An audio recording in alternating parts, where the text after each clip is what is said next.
65 horsepower trap that might pop wide open, Rats.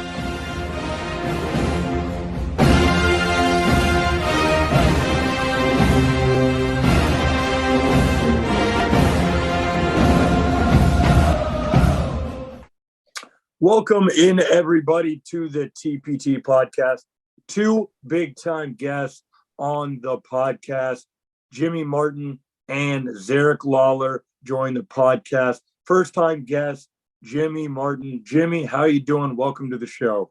Doing great, man. I'm glad to be here, man. I'm excited that I got the invite to be on here, so it's an honor for sure.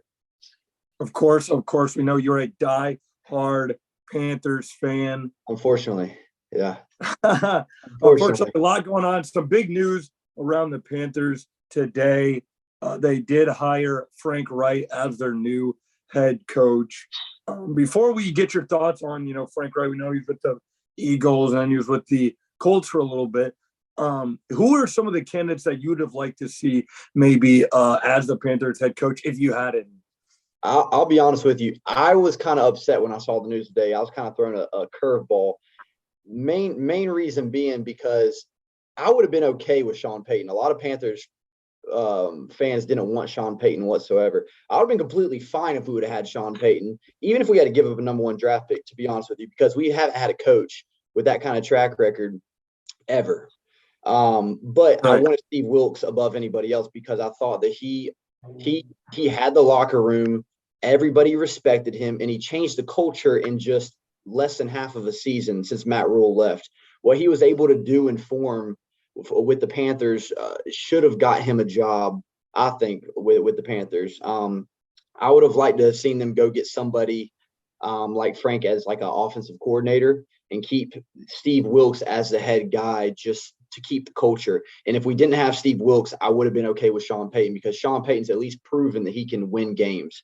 Now the Cowboys offensive coordinator, I would have punched a hole in the TV if we would have got him. But we'll see how this guy goes. But I definitely want Steve Wilks, I think, above everybody. So I'm upset a little bit for him because I think yeah. I don't know. I guess I like what is not Joe. Joe's his brother, who's actually the head coach of the Wingate University Bulldogs. So shout out to my alma mater. But Frank, I don't know. I think that's, of course, you say, Sean Payton, we want him, this and that. If he's a legend, but look at his track record. I mean, to be honest, I think the Colts did him dirty. I think they did him dirty, and I think a lot of people thought he did him dirty. I'm not going to disagree with you there.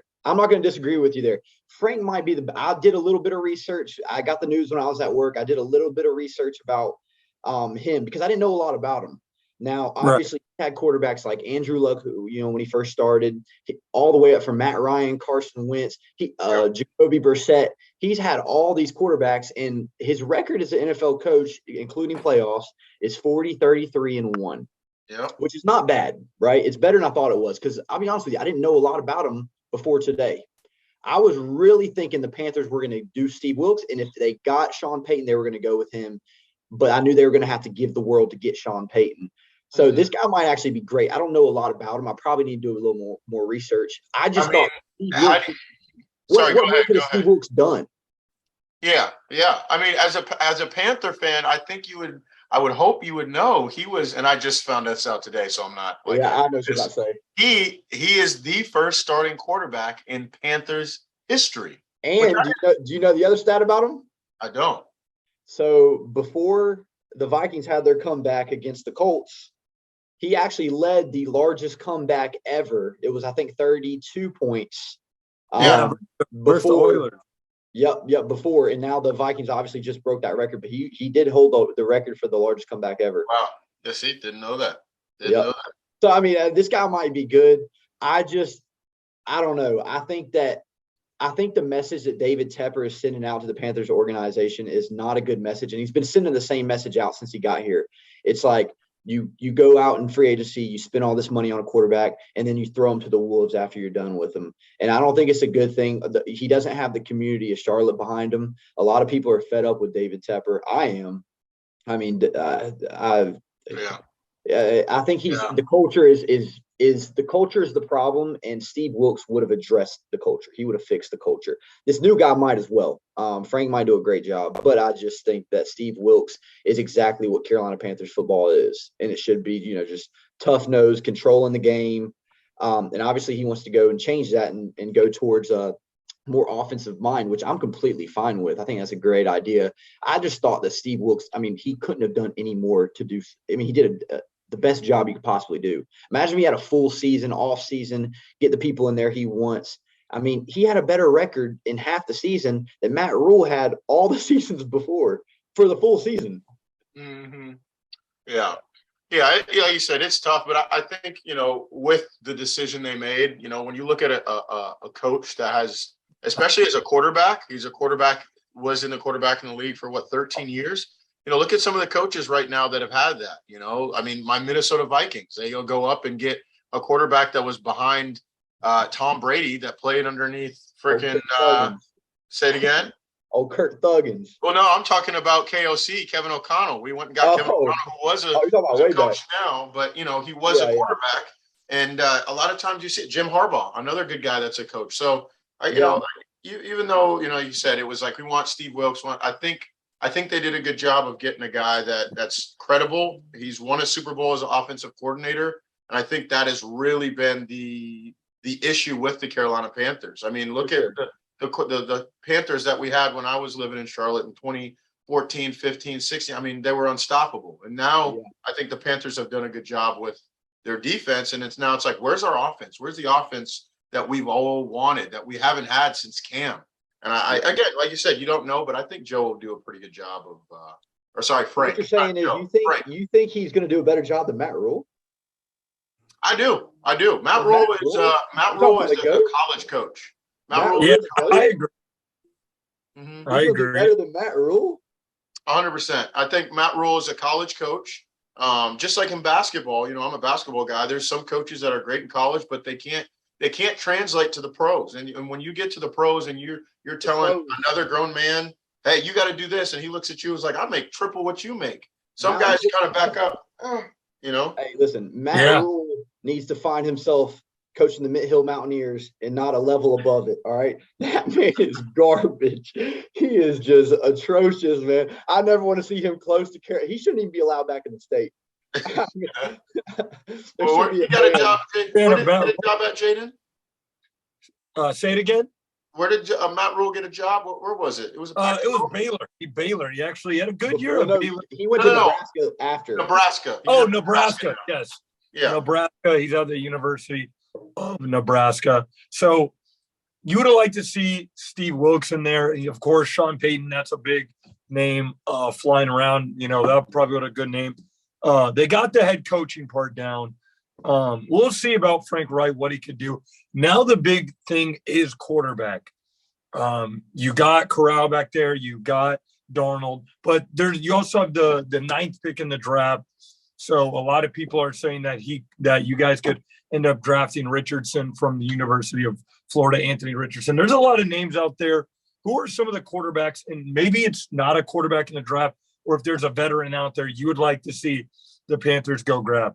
Well, I'll say this: if we draft Will Levis or Levis, however you pronounce his last name, yes, I might just go, shove my head into the wall. I think he's going to be another Josh Rosen or who's the boy from the New York Jets? Zach Wilson. Zach Wilson. I think he's going to be like him. Like his mechanics might be great, but I don't think his decision making's there. I'm going to give you a curveball of what I think should happen. I think the Panthers need to draft the best available person on the board, and honestly keep a tight end in mind. But if they could get a good quarterback they think could be a game changer in the first round, then draft them. But I think the only person on the board who could be like that is really C.J. Stroud. I think if you can't get C.J. Stroud, then you shouldn't really press. If you could find a stud tight end in the first round, I think that would be a good idea because they haven't had that since Greg Olsen. Our tight ends are the worst performing tight ends in the NFL. Right. And that's huge for a quarterback.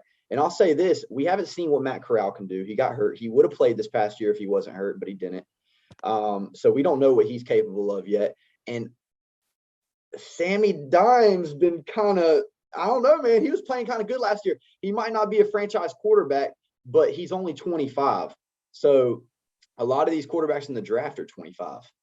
You're getting somebody that's proven he can at least manage games. I know we can win some games under Sam. I think, like I said, you get the best available quarterback in the draft, or best available player in the draft, but I wouldn't be against I think you keep Sam on the roster, and at best he can be a backup for you in the years to come. But I think he's proven he can at least be a game manager. But I definitely do not want to take another chance in free agency on another quarterback. We've had terrible luck with that in the past 4 years. Right. So we're just negating Anthony Richardson then, huh? I mean, we talked about the Panthers of old. And when I look at the Panthers of old, I look at Big Daddy Cam Newton, who was and Jimmy, just riding around in his little moped / whatever it is. And I look at Anthony Richardson, and I'm looking at two twins. I mean, I'm looking at a guy that's 6'4", 232, runs a 4.48, and can sling the ball. I mean, I say go for him. I say go for him. Right. CJ Stroud, but what we talk about quarterbacks, what Ohio State quarterbacks come to the league and do, Jaden, we've talked about this. We have. Ohio State is, I don't know. And to touch on what Zeriq's saying, trading up in the draft could be a possibility for the Panthers. I always have a rule: do not touch Ohio State and Alabama quarterbacks. You look at the track record. Alabama fans, you keep trying to claim Jalen Hurts. Jalen Hurts got benched for Tua Tagovailoa. So obviously, Alabama was not developing Jalen Hurts. What'd he do? He went over to Oklahoma, got developed by Lincoln Riley. Boom, that man went to the Eagles. Now he's on his way to the Super Bowl. You got guys like Mac Jones. Patriot fans aren't really happy with Mac Jones. You name me an Ohio State quarterback that's been successful in the league since the 80s, the 70s. You really haven't. So I think you get a guy that plays like a Cam Newton, that city will fall in love with him. I do think that Richardson needs to maybe sit a year. And again, keep it a guy, Jimmy, you mentioned it, like Sam Darnold on. Because in my opinion, maybe Richardson does need another year in college, but he has the physical ability to be a great NFL quarterback. He has all the physical abilities to be an NFL quarterback. It's just this was his first year starting for the University of Florida. So does he need time to develop just as a quarterback because he has the ability? Yeah. No, I agree. I would be happy if we got somebody like him too. I think him and CJ Stroud I'd be fine with. But to be honest with you, those might be the only ones that I would really be super happy with. I mean, it's bad because I'm comparing it to as happy as I was when we drafted Cam Newton. And I don't think there's any college player that can ever make you that excited as Cam Newton was. I mean, when Cam Newton got drafted, I just knew we were getting him. And when we got him, I mean, from that day on, I was the biggest Cam Newton fan, and he made you more of a fan. I mean, you wanted to watch him. Even if he was bad, he would make such great plays. He was entertaining. And so you want to compare it to that, but obviously that that's a generational type, once in a generational type talent. So, no, I mean, I think those other guys would be great as well, but I definitely think you hold on to Sam Darnold. And yeah, I mean, we're living in a different era of quarterbacks. It used to be, I mean, Aaron Rodgers sat behind Brett Favre for what, 3 years? 3 years, yeah. 3 years, yeah. I mean, it used to be a situation where the quarterbacks would come in and nobody expected them to play for a year or two, maybe 3. Now they come in right away, and they want you to play out the gate now. And so we're kind of judging a lot of these quarterbacks based off, I don't know, it's almost like not even right the way we're judging them because they're all young. Like quarterbacks back in the day would have much more time to get developed and learn more of the game at the next level. But now they don't really have that. They're expected to come and change a bad franchise out the gate most of the time. So like somebody like Brock Purdy, he's in a perfect situation to ball out. So I believe Sam Darnold would be balling out if he played for the Niners right now. I think Sam Darnold would literally ball out. Like he probably do better than Brock Purdy right now. But if he's in a perfect system for him, he's in the perfect situation he could possibly be in. So. And speaking of the 49ers, a player that you probably loved in Charlotte was Christian McCaffrey. He's found success again in the NFL with the 49ers. That's what we're going to get a little bit into right now is the 49ers and the Eagles matchup. Zeriq, got a question for you. I know you have the Chiefs at Super Bowl. You got, the Chiefs fans on this podcast are very pleased with you because you have the Chiefs in the Super Bowl. And we'll talk about Chiefs Bengals at the end of the podcast. But Eagles and 49ers, and Jimmy nailed it on the head. You got a guy like Brock Purdy. A lot of people are saying it's the team. He's in a system. It's the team. You can plug in anyone in that system, and they will win. So what do you think the keys are for the 49ers to try to get over this? Because on the other side, there's not much storyline over there. It's Jalen Hurts. Everyone knows Jalen Hurts. But on this side, you got mystery relevant. Zeriq, what are some of your thoughts on this Eagles-49ers game? Well, one, I think I've said this multiple times, and the Eagles have proven they can be beaten. They've proved it. They're very good, but we look at the Commanders. We look at towards the end of the season when they started to lose, even though Jalen Hurts was out, we started to see a little bit of the things that would, we can exploit that. And I think the 49ers have everything that's able to exploit that. Christian McCaffrey, we got to stop him. We'll stop him. Oh, no, wait. Deebo Samuel, we have to stop him as well. Oh, Kittle. We forgot about Kittle as well. And then we got Ayuk coming down the middle as well. So you have so many guys. And Ayuk also. Exactly. And so, especially being a Viking fan, it was so tough because we had such a great year. And what do teams have to do? Who do we have to stop? The best wide receiver in the game, the best offensive player in the game, Justin Jefferson. And when they do that and they add 2 or 3 guys, they, we have to rely on these second tier, third tier guys. Every single one of those guys I named on the 49ers can be a starter on any team in the NFL. Any team in the NFL. So when you name all those, you're not able to just double Christian McCaffrey. Oh, we're just going to press up on Christian. Oh, you want to press up on him and try and get him in the backfield where he's just going to run a little short route. Oh, we're going to do that to Deebo Samuel. Yeah, get him some wheel routes. He's going to do a wheel route. So they're so dangerous at every little thing that you're going to probably see a lot of maybe zone from the Eagles, maybe touch up a little man. But I think the 49ers have everything offensively that they need to match the Eagles. And, we say, the team is good and Brock Purdy is. But they got Brock Purdy back there, and he is a rookie. They have Brock Purdy back there, and at the end of the day, the kid. And I said it. I said, wait till the playoffs. But he's been like, I've done it. At the end of the day, this kid played. Iowa State. He played big boy football. He had to go against Jalen Hurts. He had to go against Baylor. He had to go against Kansas State, who knows how to play good football, and he waited his turn. Like what you just say, Aaron Rodgers. Aaron Rodgers had to sit out behind some guys. Some guys sometimes have that factor. Now, again, it is nice to have Christian McCaffrey, Deebo Samuel, George Kittle, and so on and so forth. Yeah. And a great offensive line, you got Trent Williams. Exactly. But he's proven the lights are on me, and I can do it. So I think at the end of the day, the offense for the 49ers is going to give the Eagles a run for their money. But at the same time, you flip the script on the defensive end. The 49ers defense is unreal. They are probably one of the most complete team, if not the most complete team in the NFL. And I know we talked about the weird stat. I still haven't looked it up. Ever since Christian McCaffrey came back, they were 8-0, but it's really 8-1 because they lost to the Chiefs.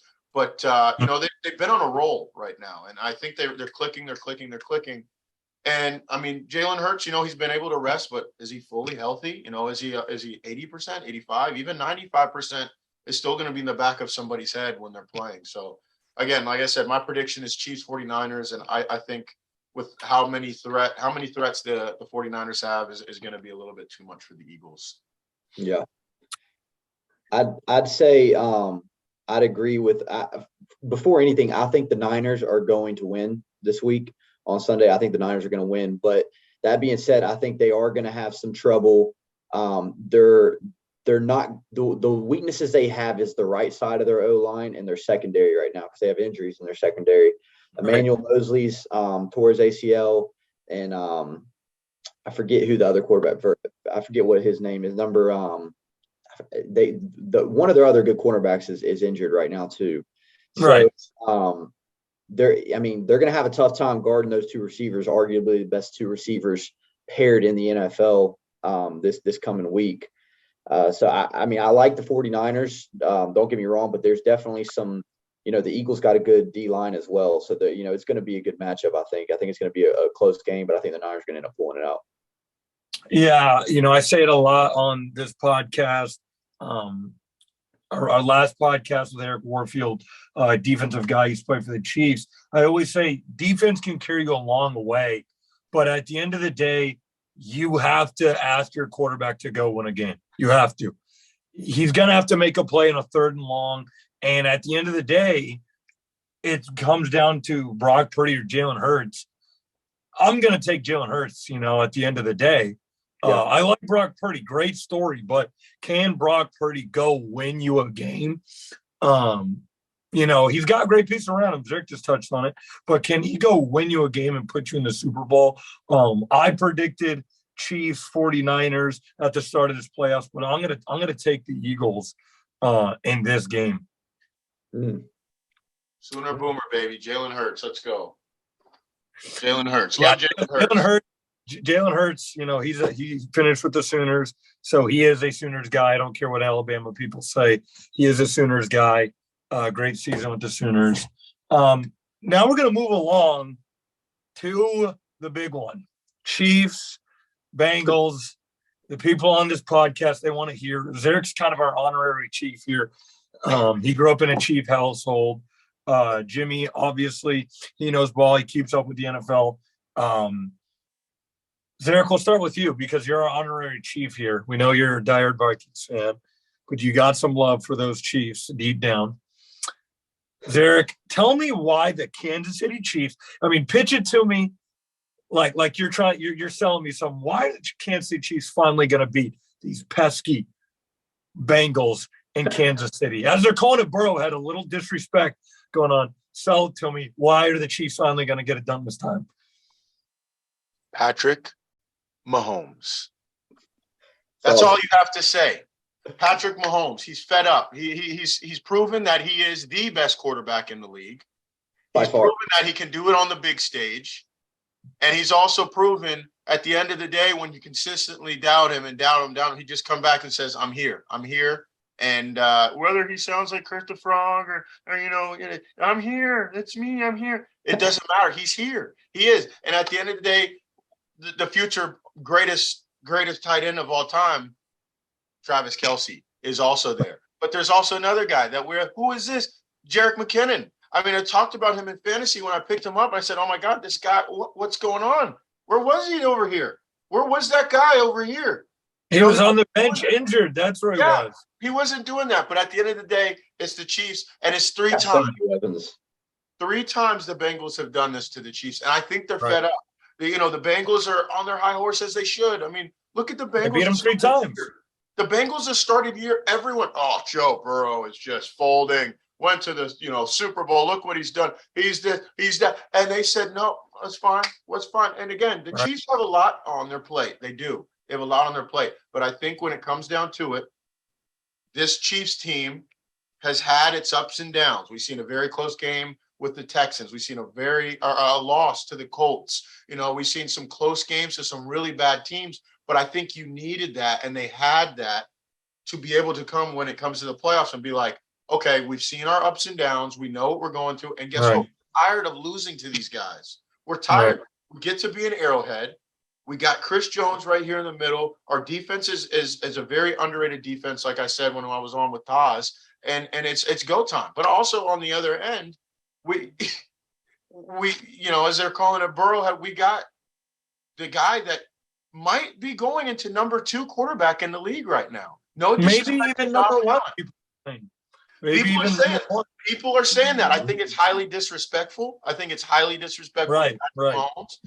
Ever since he's been QB1, he's made it to the AFC Championship. That's GOAT status. That is, I'm here. That is, you guys are as well as Burrow. Burrow is undefeated in the playoffs. Obviously, lost in the Super Bowl. Mm-hmm. I do think it's a little crazy that they're trying to find that guy. It was Josh Allen, but now Josh Allen's kind of having his troubles in the playoffs. So now they're kind of trying to push the Burrow and Mahomes thing. Are they pushing it, or is it happening naturally? It's happening. No disrespect to Joe Burrow, Joe Shiesty, whatever you want to call him. He has arrived. He's calm, cool, and collective. I hate to say it. Again, the Bengals, they have every right to be cocky, every right to be confident. they're 3-0 versus the Kansas City Chiefs. Like you said, they're ready. The press conferences this week, the Chiefs have been ready. They're very serious this week. We have Willie Gay talking a little trash, but for the most part, they're saying, we're going to try to be humble as we can and ready to go. They did not have Kadarius Toney last time they played, and they did not have McCole Hardman. Those are two speedsters they could use. And the Bengals offensive line. Yes. Well, McCole Hardman, we don't know. Kadarius Toney will be played. They have practice. A little bit about Patrick Mahomes' ankle. We'll switch over to Jimmy. Patrick Mahomes hurt his ankle. The video's now showing him jumping up and down and running around, joking around in practice. So people are claiming he faked it. I don't know if he faked it in the playoffs. We got fans on Twitter saying he faked it. How much of a concern are you concerned about Patrick Mahomes' ankle and the Chiefs as a whole? I'm not concerned about that ankle at all because I still think that if he has a hurt ankle, he's still a top 3 quarterback in the NFL. Right. I think it was who was it? Nick Wright that said that this past week. Patrick Mahomes, Joe Burrow, and then Patrick Mahomes with one leg. Patrick Mahomes is just different, and not to mention he's walking around. He looks completely fine. If his ankle's good, the Bengals don't stand a chance, in my opinion. I think that they've won the last 3 times that Joe Burrow was quarterback against the Chiefs. And this is the time that they're going to get beat. I think they're about to go in thinking that they're going to do it for the 4th time and kind of go like I think they just kind of think they have it made because they think they have the Chiefs number right now. And you are right. They're a little bit cocky right now. I think Mahomes is going to absolutely dominate. I think this is going to be like a Kobe flu type game. I really think he's going to absolutely put ridiculous numbers up on this game. And the Chiefs are going to the Super Bowl. I mean, I could be wrong, but that's exactly what I think is going to happen. I think they're going to absolutely smack the Bengals. Yeah, and again, there are some people out there. There's even some analysts at PFF that have the Chiefs winning 31-13. There's some people that are comparing this to the Bucs Chiefs game a couple years ago, where the Chiefs kind of had an injured offensive line.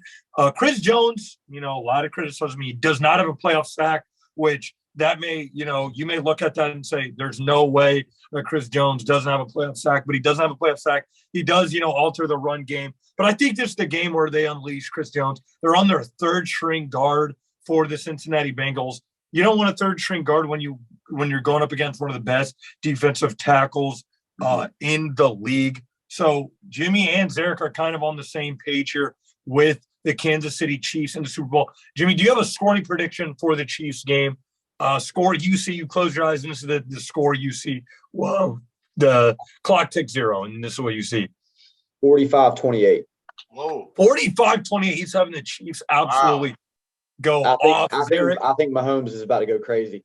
It's a bold prediction, but I really think Mahomes is about to go crazy. Hey, if you're right, we'll definitely have to give you a shout out big time for this scoring prediction. I think that the people in the comment section are very happy on 45 points. I hope so too, because I think he's gonna put up big numbers. I can see he's definitely gonna score 30 plus. I mean he's gonna go off, and he feels disrespected too. I mean I know he does. Right, exactly. He's undisputed GOAT of this new generation. And I will say this: obviously I don't have the Bengals winning, and I don't think they're gonna win just because Mahomes is the freaking GOAT.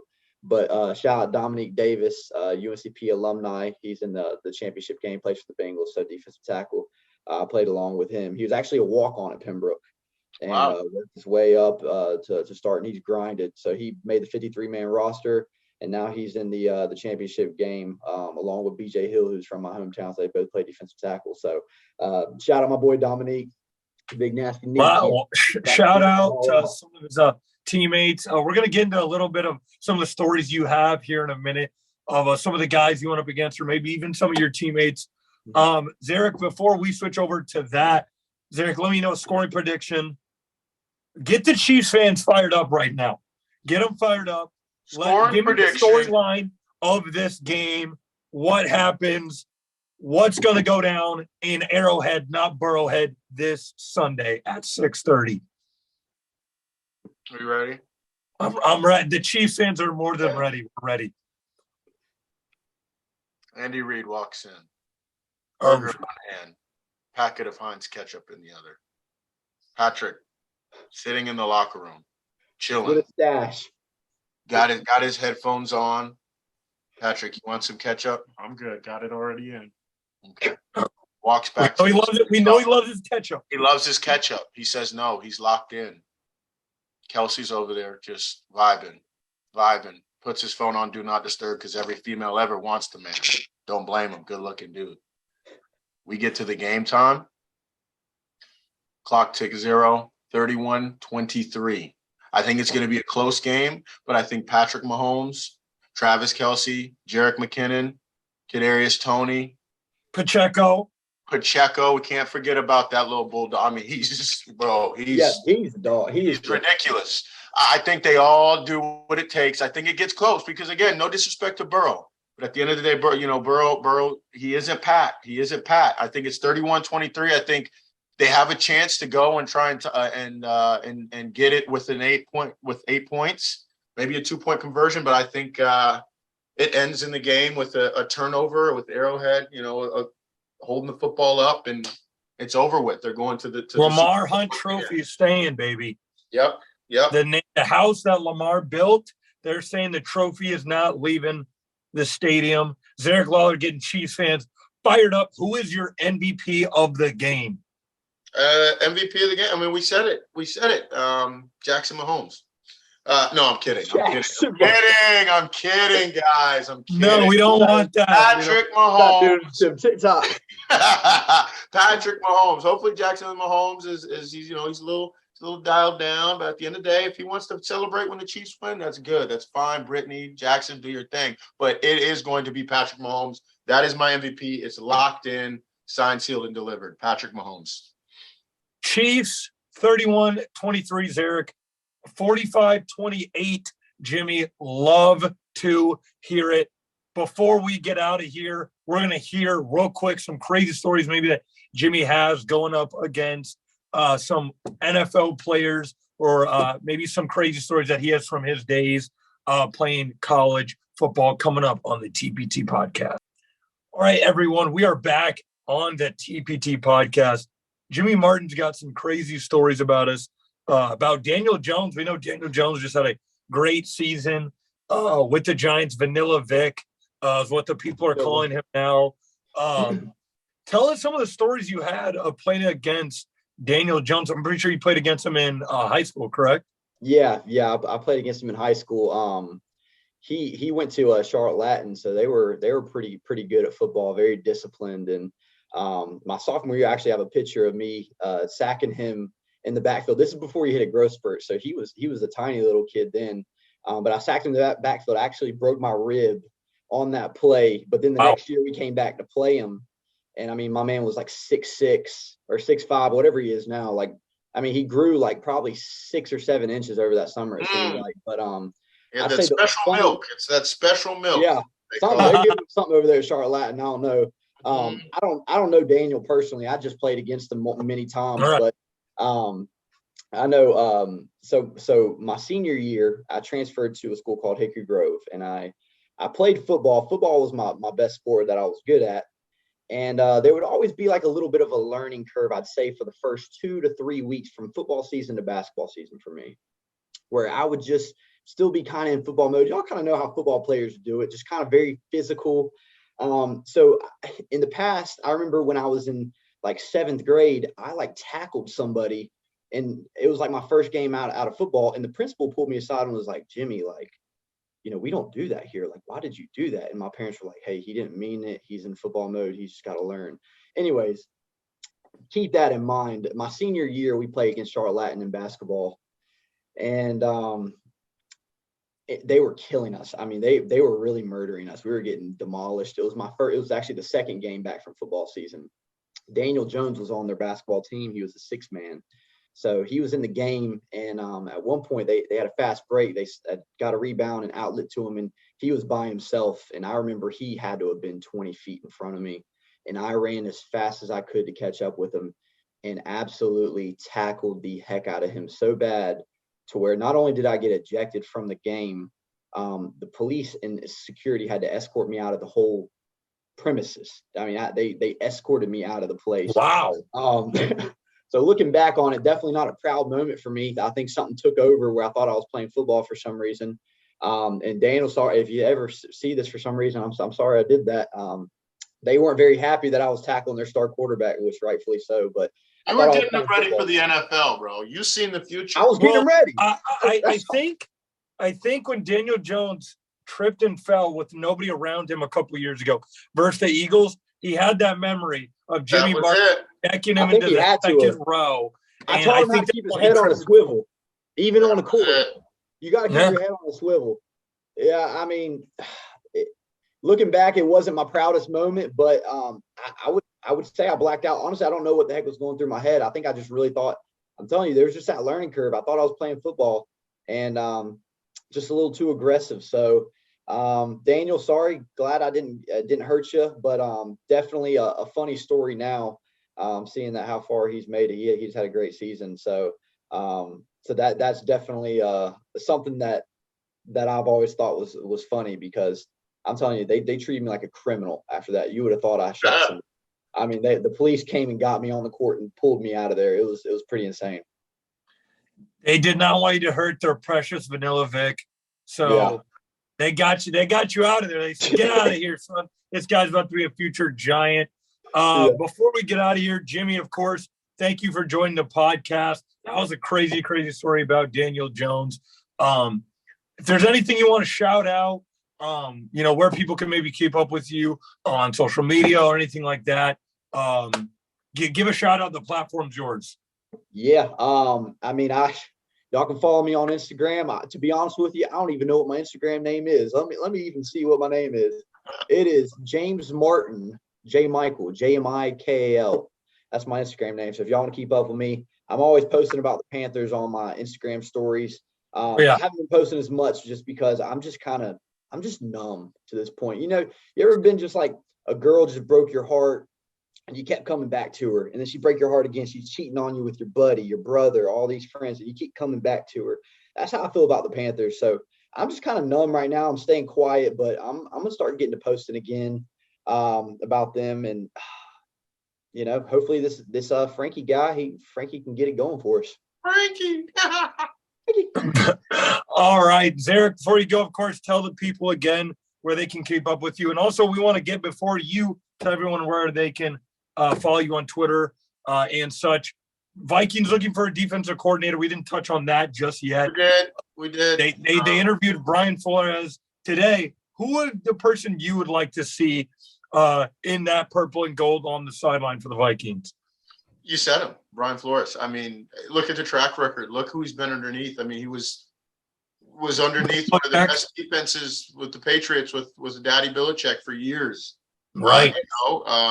It's a situation where can I ask a question real quick? Yeah. I just brought up, and I want to get your thoughts on this because you brought up Brian Flores.